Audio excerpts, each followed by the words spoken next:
Pour introduire un peu ce premier plateau, vous l'avez bien compris, sur les enjeux, forcément, il faut toujours un minimum, il faut cerner les choses. On a parlé de marché immobilier. Moi, je voulais simplement introduire ce plateau, cette première séquence, avec trois idées. Si on parle de marché immobilier, c'est qu'il faut partir déjà d'un constat simple. Alors effectivement, c'est quelque chose qui peut déranger un certain nombre de personnes, mais il faut revenir aux fondamentaux. Si on parle de marché, c'est un marché qui est structuré au point de départ parce qu'il y a des propriétaires privés. Voilà, que ce soit des personnes physiques, que ce soit des institutionnels, que ce soit des sociétés, peu importe, c'est qu'il y a bien au départ la propriété privée. Et qui dit propriété privée, qui dit marché, dit aussi loi de l'offre et de la demande, avec effectivement toute la dynamique que peut engendrer la loi implacable, bien souvent, de l'offre et de la demande, mais avec aussi tous ces excès, toutes ces dérives, notamment en termes de pression sur les prix, et c'est évidemment un des enjeux essentiels de la question du logement, et plus largement de l'habitat, sur la côte basque, mais sur l'ensemble du Pays basque, avec évidemment de façon un peu différente. Et une deuxième idée, marché de l'immobilier, c'est peut-être un peu réducteur. On verra ce que diront les uns et les autres. Mais il me semble qu'en réalité, il y a trois marchés, au moins trois marchés, pour ne parler que de la partie privée, bien évidemment, du logement. Il y a le marché du foncier qui répond à des règles propres. En gros, c'est la terre, le terrain, voilà, et qui, vous le savez, on va le voir, évidemment, sous tension très forte, surtout sur la zone côtière, en Pays basque, et qui répond à ces règles propres, bien évidemment. Il y a le marché de l'immobilier, le marché des biens, de ce qui est construit, de ce qui, évidemment, va produire du logement, de l'habitat d'une façon générale, qui répond à d'autres règles. Certaines sont communes, d'autres sont un peu spécifiques. Il n'y a pas toujours de lien de cause à effet. En tout cas, c'est ce que les spécialistes disent généralement. Et puis, évidemment, il y a le troisième marché qui vient se superposer, mais qui est un peu distinct, encore une fois, avec ses propres tensions. Et c'est celui, évidemment, auquel sont confrontés les demandeurs, c'est-à-dire les gens qui cherchent à se loger, c'est essentiellement le marché du locatif. Encore une fois, pour ne parler que du marché privé. Et là, ça met essentiellement, évidemment, en confrontation directe les bailleurs, propriétaires ou autres, mais les bailleurs d'une façon générale, et bien sûr, tous ceux qui demandent, qui sont les futurs locataires. Voilà, donc trois marchés, au moins trois marchés, et bien évidemment, en dehors de ce marché, mais on arrive là sur les acteurs, sur les intervenants, il y a évidemment tout le monde du logement social, qui échappe par définition, enfin largement, à cette loi de l'offre et de la demande. En tout cas, pas celle qui est dictée par le règne de la propriété privée, et puis le marché qui est évidemment le moteur premier du parc immobilier et de la location. Troisième idée, ce sont évidemment celles des intervenants. On en parlera dans ce premier plateau, on en parlera évidemment dans le deuxième. Il y a une multitude d'intervenants, alors pour ne citer que les plus importants, mais pour qu'on les ait bien en tête. Effectivement, d'un côté, il y a évidemment les propriétaires, en termes très génériques, bien sûr, qui sont à l'origine de pratiquement tout, que ce soit les terrains, les logements, l'habitat et autres. Mais il y a aussi, bien sûr, les promoteurs qui sont des acteurs importants, évidemment, fondamentaux. Quoi qu'on en pense, ils ont leur rôle à jouer, il est fondamental. Et d'ailleurs, ils n'interviennent pas que sur le marché strictement privé. Il y a aussi, ne les oublions pas, évidemment, ils sont représentés ce soir, les agences immobilières qui ont leur rôle spécifique. Alors, tantôt sur le marché du foncier, qui interviennent sur le marché de l'immobilier, sur le marché du locatif, bien sûr. Et il y a également, ne les oublions pas, ils ne seront peut-être pas ce soir représentés, les notaires, et puis bien entendu, les pouvoirs publics et les bailleurs sociaux. Mais on en parlera un petit peu plus, évidemment, sur la suite. Donc voilà, trois idées. S'il y a marché, c'est qu'il y a loi de l'offre et de la demande, avec toute sa richesse, toute sa dynamique, mais aussi tous ses effets pervers, toutes ses dérives. Cette multitude d'intervenants, chacun avec ses logiques propres. Et c'est donc difficile de construire du logement, de répondre à la demande, que ce soit sur le secteur privé ou sur le secteur, on va dire, des bailleurs sociaux, sur le secteur du logement social. Voilà donc trois idées que je voulais lancer de façon très générale, mais je pense que ça permet déjà de dessiner un petit peu les enjeux qui vont permettre à chacun des intervenants de préciser tous ces points. Merci Manu. Alors de suite, on va rentrer dans le débat avec Denis Cagnon, si vous voulez bien. Alors la question, pourquoi le marché de l'immobilier est-il aussi tendu en Côte Basque? On en a vu quelques exemples, quelques témoignages. Alors vous, qu'est-ce que vous pouvez nous en dire? Oui, merci pour cette introduction. Et effectivement, il y a indéniablement un effet de tension sur le marché immobilier de la Côte Basque sur le territoire. Et il est d'ailleurs au-delà de ses frontières purement administratives. Hein. Cela déborde sur le sud des Landes jusqu'à la frontière et sur l'intérieur également partiellement. Il y a des explications qui sont récurrentes des uns ou des autres, de ci, de là. Il y a d'abord celle qui est avancée fréquemment, le tourisme et son flot de résidences secondaires. Une deuxième qui est avancée de façon récurrente, c'est le foncier qui s'envole, avec d'abord parce qu'il n'y en a pas assez, ça c'est la version un peu promoteur. Ensuite parce que les promoteurs surenchérissent, ça c'est la version en face des promoteurs. Il y a aussi la part des obligations sociales est trop forte, ça c'est la version aussi promoteur. Et puis il y a aussi parce que les promoteurs se positionnent sur le marché du haut standing seulement et donc beaucoup plus rentables. Il apparaît d'ailleurs que plusieurs de ces explications un peu récurrentes sont d'ailleurs plus des conséquences que des causes. Le prix du foncier n'est en général que le reflet de la valeur des logements, puisque c'est ce qui cale la valeur du foncier pour les gens qui achètent ces fonciers-là. Il reste en revanche que les prix de l'immobilier en Pays Basque ont suivi tout d'abord un mouvement national. Et ça, c'est important de le savoir et de l'avoir en tête. On va revenir sur ce slide tout à l'heure, mais juste avant d'arriver à ce slide-là, les prix en Pays Basque ont suivi un mouvement national.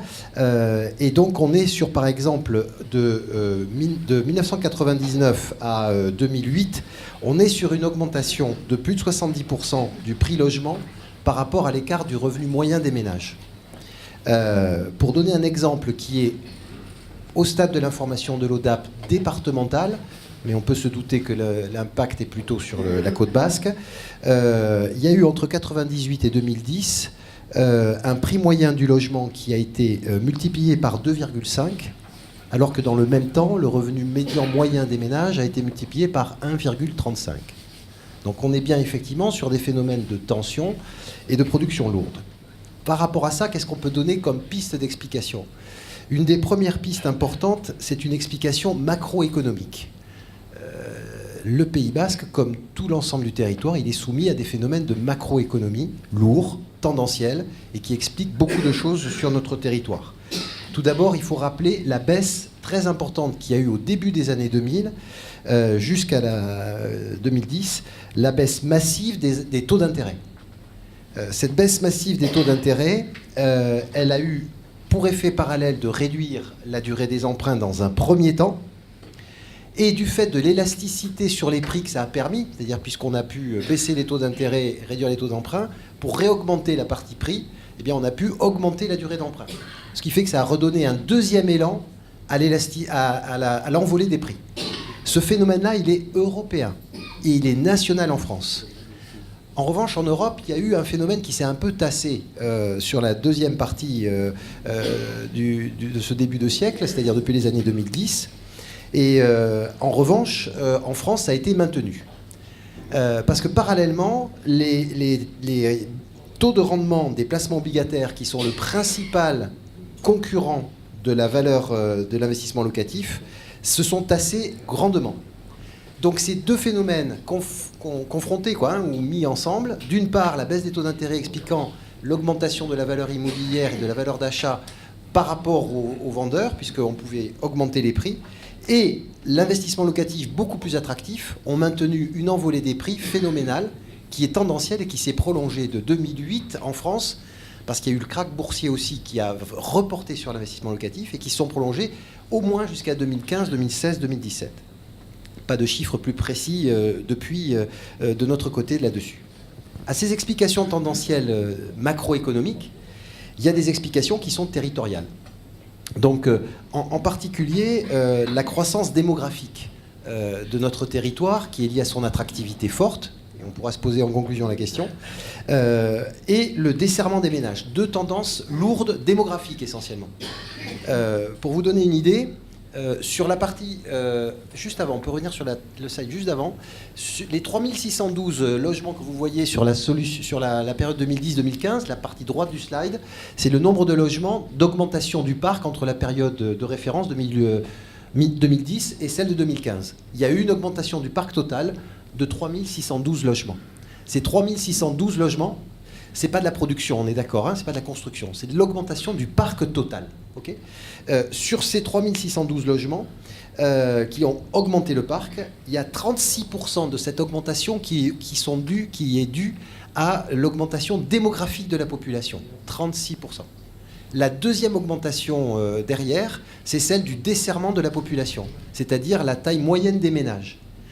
Elle a baissé tendanciellement de façon très forte. 1968, 3,3 personnes par ménage. 2016 ou 2015, 2,07. D'accord ? Donc c'est énorme. Et ça produit de la demande en logement. C'est la deuxième conséquence. Et c'est 18% de la croissance du parc de logement. C'est-à-dire que la moitié, 54% de l'accroissement du parc de logement est dû à des phénomènes démographiques ou sociétaux. Desserrement de la population, augmentation de la population. Le parc de résidences secondaires est le deuxième poste, en fait. Il pèse 25% dans l'augmentation du parc de logements au total. C'est le même taux que dans la période précédente, 25% également. Et ce qui est intéressant, on le verra tout à l'heure, c'est que la part des résidences secondaires, depuis 1982 à peu près, elle est régulièrement dans le parc de l'ensemble du Pays Basque de 18%, et depuis les 2 derniers recensements, 21% et encore 21%. On est sur quelque chose qui fluctue assez peu, mais il est vrai qu'au début des années 70, on était plutôt à 12-13% de part de résidences secondaires sur l'ensemble du parc. Mais depuis 25 à 30 ans, c'est à peu près aux alentours de 18-21%. C'est aujourd'hui à 21%. Une part de l'accroissement qui est liée également à la vacance. Et ça, c'est intéressant. Une part importante de l'augmentation du nombre de logements est en fait des logements vacants. Dans la période précédente, les logements vacants avaient été négatifs, c'est-à-dire dans les 10 dernières années 2000-2010. Depuis 2010 jusqu'en 2015, le parc de logements a bondi, le parc de logements vacants a bondi. On se dit curieux, c'est pas forcément que les logements ont été beaucoup moins bien entretenus, etc. Il y a quand même eu des efforts de ce côté-là. Et donc, qu'est-ce que ça peut être ? Il est fort probable que cette part de logements repose sur 2 tendances. Alors nous, c'est les chiffres que je vous cite, c'est ensemble du Pays Basque, intérieur et littoral. Donc une grosse part de la vacance augmentée, c'est lié sur le littoral et l'agglomération bayonnaise en particulier, et c'est très probablement lié à un taux d'écoulement et de mise en location très lent des investissements locatifs neufs. Parce qu'au bout d'un moment, ils sont comptabilisés par l'INSEE comme étant des logements vacants. Et ils ont mis du temps à s'écouler. C'est intéressant par rapport à la tension du marché et peut-être à l'inadéquation entre l'offre et la demande. Deuxième part de la vacance forte, c'est celle de l'intérieur du Pays Basque, où on est sur des zones comme Saint-Palais, où on a des parts de vacances importantes, ou Ioldi. On peut continuer sur le slide suivant, s'il vous plaît. Le gain annuel de la population, pour vous donner une idée, sur la communauté d'agglomération Pays Basque, par an, c'est 2780 habitants. Plus 2780 habitants, ce qui explique cette pression sur l'accroissement du parc locatif. Et d'ailleurs, le solde migratoire est la seule cause de croissance démographique. Le solde naturel est négatif sur l'ensemble du Pays Basque. C'est-à-dire que c'est l'apport de population qui permet au Pays Basque d'avoir un dynamisme démographique. Slide suivant, s'il vous plaît. C'est ce que je vous disais sur l'illustration, sur la taille des ménages. Regardez la flèche qui descend. En 1968, 3,3 personnes moyennes par ménage. 2015, 2,1. Et aujourd'hui, on doit être à 2,07. Ça crée de la demande en logement, parce que c'est du desserrement, c'est de la décohabitation, c'est nos jeunes qui sortent, c'est nos ménages qui explosent, c'est nos personnes âgées aussi qui se retrouvent seules, et on est sur des besoins en logement de desserrement de population. Je le rappelle, 54% de l'augmentation du parc de logement est due à des causes démographiques. Slide suivant. L'évolution du parc de résidences secondaires. Alors celui-là, il est intéressant parce qu'il est un peu provoquant. 1968, 9486 résidences secondaires. 2015, 41 463. On se dit waouh, ça fait un peu beaucoup. Mais ce que je disais tout à l'heure, slide suivant, c'est que cette évolution-là, sur la part de résidences secondaires, vous l'avez ici, c'est que jusqu'aux années 1980, années 80, on est entre 12 et 16% un accroissement.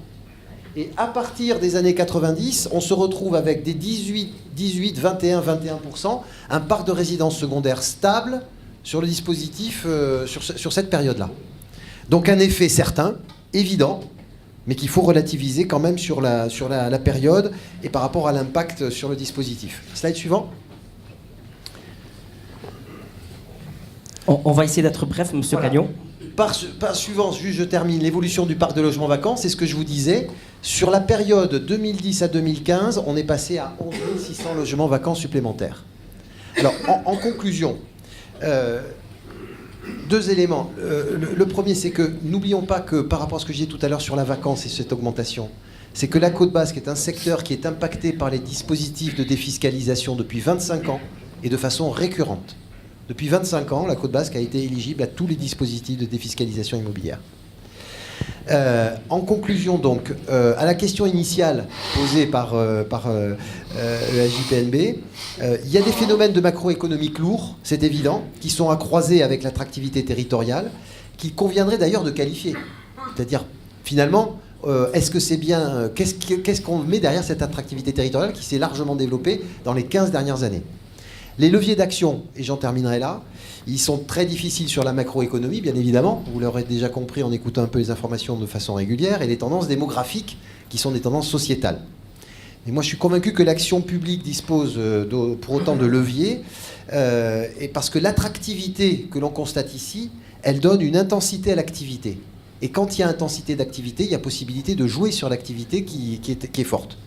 Les villes attractives, à mon avis, qui ont une ingénierie territoriale forte locale, peuvent peser sur le marché avec des outils tels que la règle de l'urbanisme. Je pense que vous allez en parler. On va en parler justement, M. Cagnon.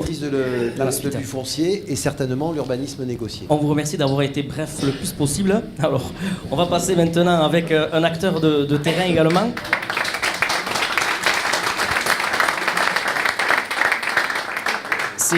C'est Christian Lard, donc, qui est agent immobilier Orpi à Saint-Pierre-du-Rube. Alors, vous avez entendu le témoignage de M. Cagnon à l'instant. Bien exposé. Et également, vous avez vu la vidéo. Vous êtes confronté tous les jours à ce genre de problème. Voilà, tout à fait. La forte attractivité a pour conséquence de réduire l'offre, de faire augmenter les prix. Et surtout, le plus dramatique, c'est de voir les primo-accédants exclus. Les secondo-accédants ont de plus en plus de mal à se loger sur le BAB et proche BAB. Ils sont doublement impactés car ils ne peuvent pas prétendre au logement social du fait de leurs revenus. Ils sont dans l'obligation d'aller en deuxième ou troisième couronne, ce qui impacte la mobilité et qui a pour effet, et on le voit tous les jours, d'augmenter le trafic. Et c'est vrai que cette classe moyenne a de plus en plus de mal à se loger.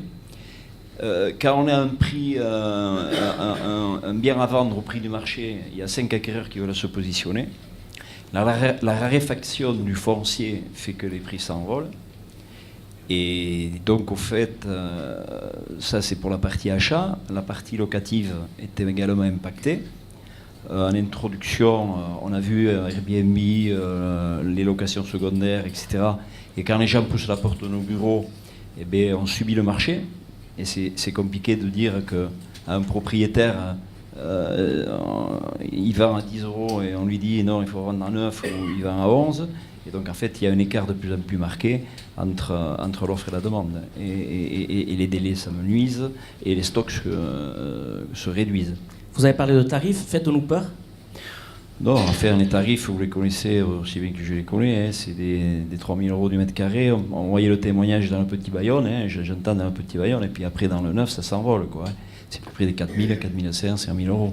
Donc en fait, c'est inabordable pour cette classe moyenne. Hein. Saint-Pierre-du-Rube, c'était un petit village, si on peut dire, avec des gens du coup qui a beaucoup grossi. Hein. Voilà, qui a beaucoup grossi. Et la population, vous voyez, c'est beaucoup de population extérieure qui y arrive, quoi. Voilà, c'est beaucoup de population extérieure et donc les autochtones sont obligés de se reculer, comme je disais, sur Cuit, Hurte, etc. Quoi. Mardos, il n'est pas rare de voir des biarros construits à Hurte. Donc en fait, chose qui était impensable il y a une quinzaine d'années. Et la tendance, elle est lourde. Eh bien, la tendance, elle est qu'il y a une telle attractivité pour notre Pays Basque que les gens viennent, quoi, hein, par rapport à la sécurité, par rapport au bien-être, par rapport à la qualité de vie, etc., etc.